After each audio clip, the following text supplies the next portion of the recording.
안녕하십니까. 반갑습니다. 오늘은 그 파라벤에 대한 이야기를 해볼까 하는데요. 파라벤은 거의 100년 전부터 식품이나 화장품류 등에서 보존제로서 사용되어 온 그런 중요한 성분이기도 합니다. 그런데 이 파라벤이 왜 문제가 되고 있을까요? 국회 보건복지원에 소속 더불어민주당의 정춘숙 의원에 따르면 식약처에서 받은 자료를 바탕으로 다음과 같은 문제를 제기하였습니다. 파라벤은 다양한 종류가 있지요. 그 중에 다음과 같은 5가지의 파라벤은 EU에서 사용이 금지되어 있습니다. EU뿐만 아니고요. 아세안 국가에서도 금지를 하고 있는데요. 하지만 국내에서는 이 중에 이소프로필 파라벤과 이소부칠 파라벤을 사용 허가하고 있고요. 다음과 같은 제한 조건을 달고 허가를 하고 있습니다. 이러한 비교를 통해서요. EU에서는 금지하고 있는 파라벤을 포함하고 있는 제품들이 국내에 수입돼서 판매되고 있는데 이러한 부분들은 우리 국내 소비자의 안전에 위험을 초래하고 있다라고 제기한 것이죠. 그래서 이와 마찬가지로 우리나라에서도 이러한 일부 파라벤에 대한 특히 이소프로필, 이소부칠 파라벤에 대한 제한을 좀 더 강화해야 된다라는 취지로 이야기를 하고 있습니다. 자, 그러면 우리나라에서는 이 파라벤류 어떠한 법령 기준으로 사용되고 있는지 살펴보도록 하겠습니다. 화장품의 원료는요, 네거티브 리스트 체제로 이루어지죠. 즉, 사용할 수 없는 원료를 정해놓고 그 원료를 제외한 나머지는 모두 다 사용할 수 있는 그런 형태이죠. 하지만 사용할 수 없는 원료 리스트에 없다고 해서 나머지 모든 원료를 제한 없이 무조건 쓸 수 있는 것은 아닙니다. 소비자의 안전에 문제가 있는 경우에 한해서는요, 사용이 가능하더라도 특별한 제한을 두고 있는데요. 그런 대표적인 성분 중에 하나가 보존제입니다. 보존제는 그 각 성분마다 사용 한도라든지 사용 제한을 두고 있습니다. 그 중에 하나가 이제 파라벤류가 되겠죠.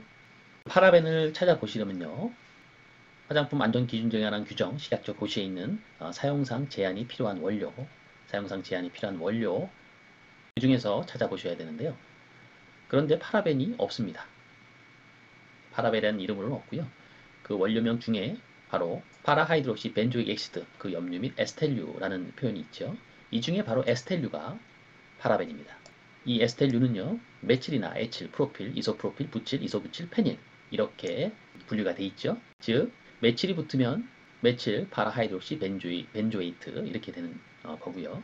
에칠이 붙으면 에칠, 파라하이드록시, 벤조이트 이렇게 되는 것이죠. 이것을 바로 메칠 파라벤, 에칠 파라벤, 프로필 파라벤, 이소프로필 파라벤 등으로 읽게 됩니다. 여하튼 이 파라하이드록시 벤조익 엑시드 중에 에스텔류가 파라벤에 해당되는 것이고요.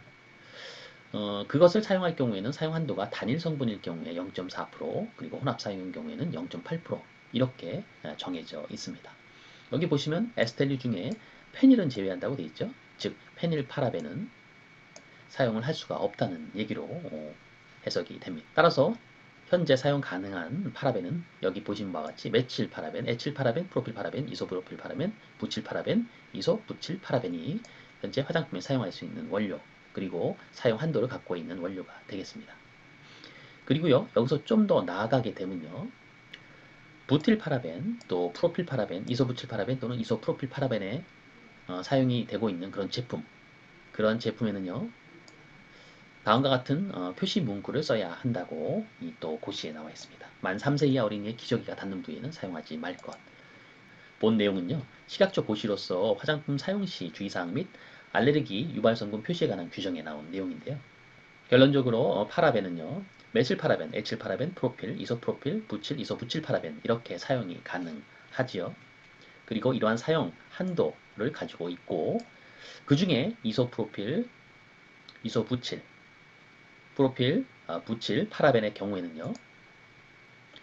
보시는 바와 같이 만 3세 이하 어린이의 기저귀가 닿는 부위에는 사용하지 말 것이라는 표시 문구를 영유아용 제품류 및 기초화장용 제품류 만 3세 이하 어린이가 사용하는 제품의 경우에 한정되고요.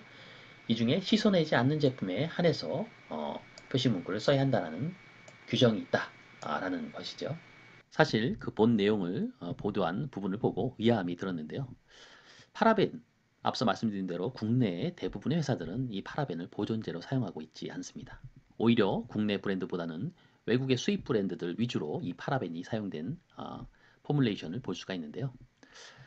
그럼에도 불구하고 EU나 아세안 국가에서도 금지하고 있는 파라벤류 중에 이소프로필 또 이소부칠 파라벤, 국내에서는 법령적으로 여전히 일부 제한을 두고 사용이 허가되고 있다는 내용이 조금은 의아스럽기도 합니다. 아마도 이러한 부분 추후에 좀 개정이 필요하지 않을까라는 생각을 해보는데요. 이번 기회를 통해서 이 파라벤에 대한 내용 한번 살펴보았습니다. 청취해 주셔서 감사합니다.